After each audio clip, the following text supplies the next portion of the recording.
불법 독재자 마두로는 미국으로 막대한 양의 치명적이고 불법적인 마약을 밀수한 거대한 범죄 조직의 우두머리였습니다. 기소장에 따르면 그는 카르텔 데 라스 솔라스라는 악명 높은 카르텔을 직접 감독했으며 이 카르텔은 우리나라에 치명적인 독을 퍼뜨렸습니다. 수많은 미국인들의 죽음에 책임이 있으며 수년에 걸쳐 수십만 명의 미국인들이 그로 인해 목숨을 잃었습니다. 마두로와 그의 아내는 곧 미국 사법의 모든 힘을 마주하게 될 것이며 미국 땅에서 재판을 받게 될 것입니다. 절대 결의 작전, 이것이 바로 마두로 정권을 무너뜨린 대규모 군사 작전의 공식 명칭이었습니다. 이 세부 사항들은 방금 대형 기자회견에서 공개됐습니다. 20여 개 기지에서 150대 항공기가 동원됐으며 델타 포스의 기습이 확인됐습니다. 그럼 모든 세부 사항을 살펴보겠습니다. 합참의장 레이즌 케인이 모든 내용을 공유합니다. 들어보시죠. 정보팀 동료들이 몇 달 동안 작업한 후 준비 과정에 대해 조금 말씀드리겠습니다. 마두로를 찾고 그가 어떻게 움직였는지, 어디에 살았는지, 어디로 여행했는지, 무엇을 먹었는지, 무엇을 입었는지, 그의 반려동물은 무엇이었는지 파악했습니다. 12월 초에 우리 부대는 1년에 연계된 사건들을 대기하며 준비하고 있었습니다. 핵심은 민간인 피해를 최소화하고 기습 효과를 극대화할 수 있는 적절한 날을 선택하는 것이었습니다. 또한 기소자들의 피해를 최소화하고 대통령의 말처럼 정의의 심판을 받게 하는 것이었습니다. 그리고 오늘 대통령이 앞서 말했듯이 베네수엘라의 날씨는 항상 변수입니다. 특히 이 시기와 크리스마스, 새해를 앞둔 몇 주 동안은 더욱 그렇습니다. 미국 군대의 남녀 장병들은 준비된 상태로 인내심을 가지고 올바른 신호가 오기를, 그리고 대통령이 우리에게 행동 명령을 내리기를 기다리고 있었습니다. 어젯밤 날씨가 약간 개이면서 세계에서 가장 숙련된 조종사들만이 바다와 산의 낮은 구름층을 뚫고 비행할 수 있는 길이 열렸습니다. 하지만 임무가 주어지면 이 조직은 결코 포기하지 않습니다. 오후 10시 46분에 어젯밤 동부 표준시로 오후 10시 46분에 대통령은 미군에게 이 임무를 진행하라고 명령했습니다. 그분은 우리에게 말씀하셨고 우리는 그것에 감사드립니다. 대통령님 행운을 빕니다. 신의 가호가 있기를 바랍니다. 그리고 그 말은 모든 합동군에 전달됐습니다. 밤새 서방후 저녁에 20개 육상 및 해상 기지에서 항공기들이 출격하기 시작했습니다. 총 150대가 넘는 폭격기, 전투기, 정보, 정찰, 감시, 회전익 항공기들이 어젯밤 하늘에 떠 있었습니다. 수만 시간의 경험이 하늘 위에 있었습니다. 우리 승무원 중 최연소는 20세, 최고령은 49세였습니다. 그리고 미국의 군사력에 맞설 상대는 없습니다.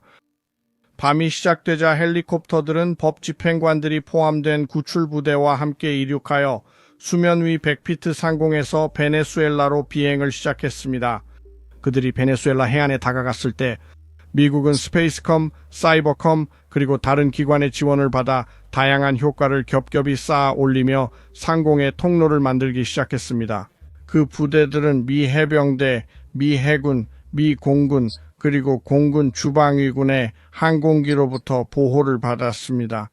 그 부대에는 F-22, F-35, F-18, EA-18, EIB-1 폭격기와 기타 지원 항공기, 그리고 수많은 원격 조종 드론이 포함되어 있었습니다.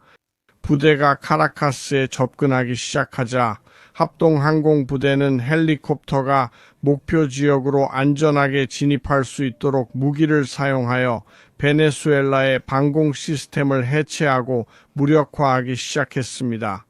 우리 항공부대의 목표는 과거에도 그랬고 앞으로도 항상 헬리콥터와 지상군을 보호하여 그들을 목표 지점까지 데려가고 무사히 귀환시키는 것입니다. 이 내용은 이전 영상에서 다뤘습니다. 하지만 미국은 먼저 베네수엘라의 공군 기지, 군사 기지, 방공망 등 작전을 방해할 수 있는 모든 것을 제거했습니다. 그 일이 일어난 후 특수부대가 탄 헬리콥터들이 그 구역으로 들어가 바로 목표 지점으로 향했습니다. 그들이 구역에 진입했을 때가 사실상 처음으로 공격을 받은 순간이었습니다. 즉, 그들은 베네수엘라 영공을 통과해 마두로가 숨고 있던 집까지 갔지만 전혀 저항을 받지 않았다는 뜻입니다. 이 작전에서 또 하나 중요한 점은 마두로가 실제로 쿠바 특수부대, 즉 쿠바 군인들에게 경호를 받고 있었고 기본적으로 베네수엘라 군인들이 아니었다는 것입니다. 이것은 우고 차베스가 군인과 시민을 신뢰하지 않던 시절부터 베네수엘라에서 시작된 현상입니다. 그래서 그는 쿠바에 무료 석유와 보조금을 주었고 쿠바는 그 대가로 정보와 보호 인력을 제공했습니다. 기본적으로 경호원들입니다. 마두로도 같은 시스템을 썼습니다. 그래서 우리는 미국 헬리콥터가 처음으로 공격을 받은 것이 베네수엘라 군대가 아니라 쿠바군을 통해서였다고 추정할 수 있습니다. 이건 중요한 점입니다. 왜냐하면 나중에 그 군대가 베네수엘라의 미래에서 큰 역할을 하게 될 것이기 때문입니다. 이 작전 단계에 더 많은 세부 사항이 있습니다. 들어보세요. 우리는 동부 표준시로 오전 1시 1분 또는 오전 2시 1분에 마두로의 관저에 도착했습니다. 카라카스 현지 시간으로 체포부대는 마두로의 관저에 진입해 목표를 향해 신속하고 정밀하며 규율 있게 움직였습니다. 그리고 그 지역을 고립시켰습니다. 체포 대상자들을 확보하기 위해 현장에 도착한 지상군의 안전과 보안을 보장하기 위해 헬리콥터가 목표 지점에 진입하자마자 공격을 받았고 이에 압도적인 화력과 자기 방어로 대응했습니다. 우리 항공기 중 한 대가 피격당했지만 계속 비행할 수 있었고 오늘 대통령이 말했듯이 모든 항공기가 무사히 귀환했습니다. 그 항공기는 임무가 끝날 때까지 계속 비행할 수 있었습니다. 작전이 그 건물에서 진행되는 동안 우리 공중 및 지상 정보팀이 지상군에게 실시간으로 상황을 전달했습니다. 그 부대가 불필요한 위험 없이 복잡한 환경을 안전하게 이동할 수 있도록 상공의 전술 항공기가 계속해서 부대를 보호했습니다. 마두로와 그의 아내는 둘 다 기소된 상태였으며 결국 항복하고 법무부에 의해 구금되었습니다. 미국 군대의 놀라운 전문성과 정밀함 덕분에 미국인의 생명 손실 없이 임무가 수행되었습니다. 기소된 인물들을 확보한 후 부대는 출발 준비를 시작했습니다. 헬리콥터가 투입되어 구출 부대를 철수시키는 임무를 맡았고 전투기와 무인 항공기가 상공에서 엄호와 제압 사격을 제공했습니다. 부대가 베네수엘라에서 철수하기 시작하자 여러 차례의 자기방어 교전이 발생했습니다. 부대는 성공적으로 철수하여 해상에 있는 출발 기지로 복귀했고 부대는 해상 위에 있었습니다. 오전 3시 29분 동부 표준시로 기소된 인원들이 탑승한 상태였고 마두로와 그의 아내 모두 유나이티드 스테이츠 십 우호짐에 승선해 있었습니다. 그래서 그건 정말 말도 안 되는 일이죠. 전체 작전은 총 2시간 반, 많아도 3시간 정도 걸렸고 장비 손실도 전혀 없었습니다. 헬리콥터들이 공격을 받긴 했지만 무사히 비행해서 기지로 돌아올 수 있었습니다. 그리고 그 위에 인명피해도 전혀 없었습니다. 부상자는 있었으나 정확한 수는 알 수 없고 사망자는 없었습니다. 물론 이제 당연한 질문은 다음 단계가 무엇이냐는 겁니다. 우리는 이미 마두로에게 무슨 일이 일어날지에 대해 이야기했습니다. 그는 아마 오늘 아침에 접수된 기소장 때문에 뉴욕의 법정으로 가게 될 가능성이 높습니다. 하지만 다음 질문은 그 나라의 다음 단계와 베네수엘라에 무슨 일이 일어나며 어떤 정부와 지도자가 이끌게 되는지입니다. 방금 끝난 기자회견의 주요 초점이 바로 이것이었고 이 주제에 대한 많은 답변이 있었습니다. 그러니 한번 들어보시죠. 여기서 도널드 트럼프 대통령이 미국의 기록에 대해 말합니다. 이 부분은 미국의 기록이 좋지 않았습니다. 예를 들어 우리가 독재자를 축출한 다음 날을 생각해보면 여러분 대부분이 이라크를 기억하실 겁니다. 한번 들어보시죠. 미국은 독재자 축출 후 명확한 계획 없이 행동해 실적이 엇갈린 경우가 많습니다. 대통령이 자주 바뀌었지만 저와 함께라면 그렇지 않습니다. 저와 함께라면 우리는 항상 완벽하게 승리해왔습니다. 우리는 많이 이기고 또 이깁니다. 살롬의 알파그다디 미드나잇 해머를 보면 알 수 있습니다. 미드나잇 해머는 정말 대단했고 중동 평화도 그 덕분입니다. 우리는 중동의 평화를 이루고 있습니다. 그래서 우리가 미드나잇 해머에서 실패했다면 지금 중동의 평화는 없었을 겁니다. 그러니까 저와 함께라면 여러분은 많은 승리를 거뒀고 오직 승리만 있었으며 패배는 없었습니다. 도널드 트럼프 대통령은 미국 정부 행정관 그룹도 있다고 밝혔습니다. 마르코 루비오가 그 그룹에서 역할을 맡아 나라 운영에 참여할 거라 추측합니다. 국민을 통치할 수 있는 베네수엘라 정부로 안전하게 이양될 때까지 저는 이 베네수엘라 정부가 국민에 의해 선출될 것이라고 추측하지만 시간이 지나면 알게 되겠죠. 하지만 베네수엘라의 미래의 역할을 하게 될 미국 그룹과 관련된 답변이 여기 있습니다. 한번 들어보시죠. 글쎄요, 한동안 그럴 것 같아요. 제 바로 뒤에 서 있는 사람들이 우리가 운영할 것이고 우리가 다시 되찾을 것입니다. 알다시피 저는 죽은 나라에 대해 말합니다. 1년 반 전 우리는 죽은 나라였습니다. 이제 우리는 전 세계에서 가장 뜨거운 나라가 되었고 어디보다도 더 잘하고 있는 나라가 되었습니다. 헤그세스 장관과 루비오가 베네수엘라를 운영하고 미군 파견도 지원하실 건가요? 베네수엘라 국민들과 협력해 베네수엘라를 제대로 만들자는 것입니다. 왜냐하면 우리가 그냥 떠나버리면 누가 그 자리를 대신할 건가요? 제 말은 그 자리를 대신할 사람이 아무도 없다는 겁니다. 지금 마두로가 임명한 부통령이 있고 현재 그녀가 부통령이며 아마도 그녀가 대통령인 것 같습니다. 그녀는 조금 전에 대통령으로 취임 선서를 했습니다. 그녀는 마르코와 긴 대화를 나누며 당신이 필요하면 뭐든 하겠다고 했습니다. 제 생각에 그녀는 친절했지만 선택의 여지가 없었습니다. 우리는 이 일을 잘 처리할 것이며 마두로와만 하지는 않을 것입니다. 그럼 다른 사람들처럼 떠나세요. 떠나서 이제 망하게 내버려두라고 하세요. 헌법적 문제도 있습니다. 이것이 전쟁인지 아닌지에 관한 것입니다. 왜냐하면 여러분 중 많은 분들이 아시겠지만 대통령은 전쟁을 선포할 권한이 없습니다. 오직 의회만이 그럴 수 있습니다. 하지만 그럼에도 불구하고 이것이 전쟁이 아니라고 해도 이것은 분명히 대규모 작전이었습니다. 그러니 이제 의회에 통보해야 합니다. 저는 헌법 전문 변호사가 아니라 그 필요성은 잘 모르겠습니다. 국무장관 마르코 루비오가 의회에 통보하지 않은 이유를 설명합니다. 들어보시죠. 의회 의원들에게 미리 통보하셨나요? 마르코, 그 부분 말씀해 주시겠어요? 당신이 관련됐으니까요. 우리는 즉시 의회 의원들에게 연락했지만 이 임무는 미리 통보할 수 있는 성격이 아니었습니다. 조건이 충족돼야 실행되는 트리거 임무였고 매일 밤 계속됐습니다. 우리는 며칠 동안 그것을 지켜보고 감시했습니다. 그래서 단순히 그런 종류의 임무가 아닙니다. 사람들에게 전화해서 이봐요라고 말할 수 있는 상황이 아니었습니다. 앞으로 15일 내에 이 일을 할 수도 있지만 주로 법 집행과 관련됩니다. 이 점을 기억하세요. 본질적으로 이것은 미국 사법부에 의해 기소된 2명의 도주범을 체포하는 일이었고 국방부는 그 임무에서 법무부를 지원했습니다. 여기에는 더 큰 정책적 함의가 있습니다. 하지만 사전 안내가 불가능한 임무입니다. 알리면 위험해지기 때문입니다. 제가 한 가지 덧붙이자면 의회는 정보를 유출하는 경향이 있습니다. 이것은 좋지 않은 결과를 낳을 수 있습니다. 그들이 유출했다면 결과가 달라졌을 거라 생각합니다. 하지만 말씀드리자면 그들도 언젠가는 우리가 올 거라는 걸 알고 있었습니다. 아시다시피 많은 배들이 있었고 그들도 우리가 올 거라는 걸 어느 정도 알고 있었습니다. 하지만 의회는 유출할 겁니다. 우리는 지금 유출하는 사람들을 원하지 않습니다. 이 모든 것 위에 쿠바에 대한 문제도 있습니다. 우리가 아까 영상에서 이야기했던 것처럼요. 쿠바는 마두로 정부와 매우 밀접한 관계를 맺고 있었습니다. 이미 어려움을 겪고 있는 쿠바 경제에는 이것이 분명히 큰 타격이 될 것입니다. 하지만 그뿐만 아니라 쿠바는 미국 국경과도 매우 가깝습니다. 저도 앞으로를 확신할 수 없지만 국무장관 마르코 루비오가 쿠바의 임대 계약을 유지하라고 강하게 경고했습니다. 한번 들어보시죠. 제 말은 방금 성명드렸고 대통령 발언은 진지하게 받아들여야 한다는 겁니다. 그러니까 한마디로 말해서 쿠바는 정말 엉망진창입니다.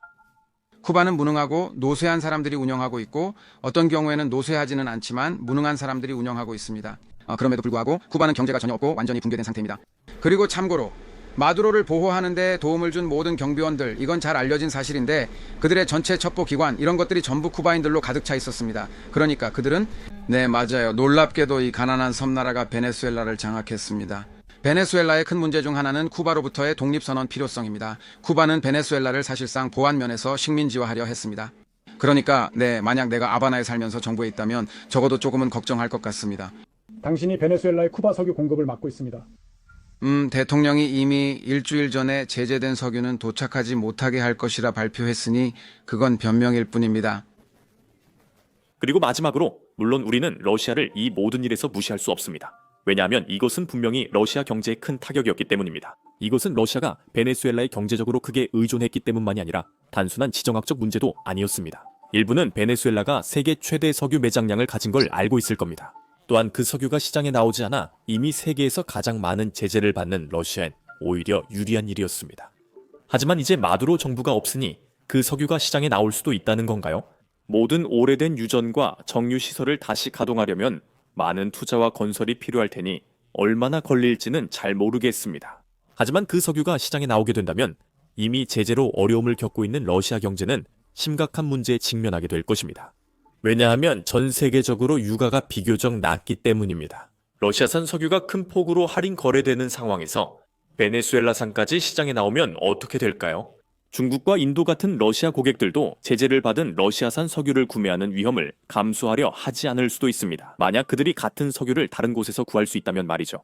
러시아에게는 이것이 매우 복잡한 상황을 초래할 것입니다. 왜냐하면 러시아가 구매자를 끌어들이는 방법은 현재 거래되고 있는 가격보다 할인된 가격을 제시하는 것이기 때문입니다. 즉, 유가가 내려갈수록 러시아는 위험을 감수하는 이 구매자들을 끌어들이기 위해 더 큰 할인을 제공해야 한다는 뜻입니다. 결국 러시아가 이 게임을 계속하는 게 더 이상 이득이 없을 때가 온다는 뜻입니다. 유가 폭락 시 계속 할인할 수 없는 이유는 어느 시점엔 수익성이 없기 때문입니다. 그들은 할인과 제재 때문에 석유를 뽑아내면서 오히려 손해를 보고 있습니다. 어쨌든 이건 다음 영상에서 다룰 주제입니다. 트럼프 대통령의 러시아 평화 협상 관련 답변입니다. 들어보시죠. 한마디로 푸틴에 관한 겁니다. 원하신다면 푸틴에 대해 이야기하는 건 언제나 좋아요. 월요일에 그와 통화하셨을 때 마두로 얘기하셨나요? 이 문제를 논의하셨나요? 아니요, 그렇지 않았습니다. 우리는 마두로에 대해 전혀 이야기하지 않았습니다. 지금 그에게 화가 나 있으신가요? 제 말은 이런 상황이 있으니까요. 나는 푸틴에게 만족하지 않습니다. 그는 너무 많은 사람을 죽이고 있습니다. 저는 그럴 것 같아서 8과 4분의 1 전쟁을 정리했습니다. 이해하시죠? 4분의 1은 태국과 캄보디아였습니다. 제가 또 했어요. 그들이 다시 싸움을 시작했고 저는 약 5시간 만에 그 문제를 해결했습니다. 저는 제게 4분의 1을 줘서 지금 8과 4분의 1이 됐어요. 즉 제가 전쟁을 끝냈지만 그들이 다시 싸움을 시작했어요. 지난 4일간 그들은 심하게 싸웠어요. 제가 그들을 다시 평화롭게 했으니 4분의 1만 줍니다. 저는 가장 쉬운 것 중 하나가 러시아 우크라이나일 거라고 생각했어요. 그렇지 않았고 두 나라 모두 꽤 나쁜 일들을 했어요. 그리고 보세요. 그건 바이든의 전쟁이고 제 전쟁이 아닙니다. 하지만 저는 생명을 구하고 싶어요. 지난달에 어디서 봤나요? 3만 명인가요? 지난번에는 2만 7천 명이었어요. 그 전달에는 3만 명 대부분이 군인들이 희생됐어요. 이렇습니다. 지난달에 3만 명이요? 저는 그걸 막고 싶어요. 아시다시피 저는 나토가 내지 않던 이 대신 5를 내게 했어요. 그들은 이 도 안 내고 있었는데 이제는 5를 내고 있습니다. 그리고 우리는 그들에게 많은 탄약을 보내고 많은 것들, 미사일과 여러 가지 다른 것들을 보냅니다. 정말 많이 보내고 그들이 돈을 냅니다. 미국은 돈을 잃지 않고 오히려 벌고 있을 겁니다. 그게 제 마지막 걱정이고 저는 그 사람들만 막고 싶어요. 우리는 아주 멀리 떨어진 두 곳에서 온 2만 5천, 3만 명의 사람들을 잃고 있습니다. 하지만 제가 멈출 수 있다면, 왜냐하면 저는 거래를 꽤 잘해왔으니까요. 결국 이 모든 게 거래라고 생각합니다. 인생은 큰 거래입니다. 하지만 전쟁을 멈추고 3만 명의 젊은이를 구할 수 있다면 키이우에서 사람들이 목숨을 잃고 있다는 사실 외에도 다른 도시들에서도 사람들이 계속해서 목숨을 잃고 있습니다. 숫자는 적지만 그들 역시 잔인하게 희생되고 있어 저는 이 상황이 전혀 기쁘지 않습니다. 저는 그 문제가 해결될 줄 알았고 미스터 위트코프도 계십니다. 우리는 진전을 이루고 있다고 생각합니다. 하지만 그 전쟁은 일어나지 말았어야 했습니다. 제가 대통령이었다면 그런 일은 없었을 겁니다. 푸틴과 모두가 그렇게 말합니다. 제가 대통령이었다면 그런 일은 절대 일어나지 않았을 겁니다. 하지만 저는 그 전쟁을 물려받았습니다. 그건 조 바이든, 젤렌스키, 푸틴의 일이었고 저는 그 엉망인 상황에 들어왔습니다. 그리고 한 가지 말씀드리겠습니다.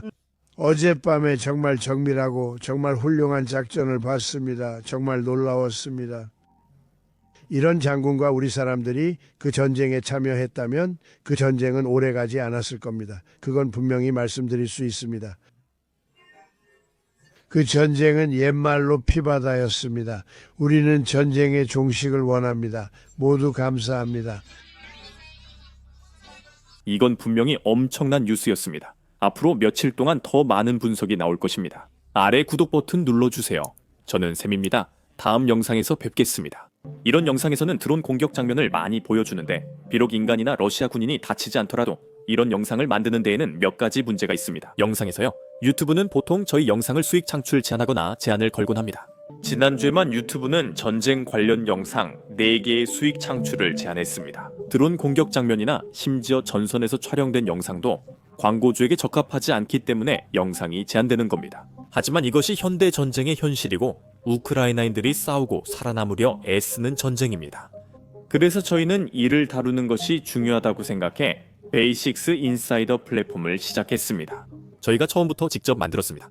그래서 저희는 아무런 제약이 없고 드론 공격 장면을 흐리게 처리할 필요도 없고 최전선 영상을 흐리게 처리할 필요도 없으며 러시아 공군 기지가 파괴되는 장면도 흐리게 처리할 필요가 없습니다. 게다가 저희는 사이트에 광고도 전혀 게재하지 않습니다. 그렇게 하면 광고주들이 저희가 다루는 내용에 불만이 있다고 해서 저희 스스로를 검열할 필요가 없습니다. 저희는 광고 없이 후원으로 사이트를 운영합니다. 이런 보도에 관심 있으시다면 그리고 저희 영상을 검열 없이 시청하고 유튜브에는 올릴 수 없는 보너스 콘텐츠도 보고 싶으시다면 꼭 basicsinsider.com에 가입해주세요. 설명란 링크를 클릭하거나 화면에 QR코드를 스캔하세요. 가입하시면 기존과 앞으로 업로드되는 모든 영상을 시청하실 수 있습니다. 여러분의 후원이 저희 취재와 채널 운영에 큰 힘이 됩니다. 감사합니다. 저는 샘이고 다음 영상에서 뵙겠습니다.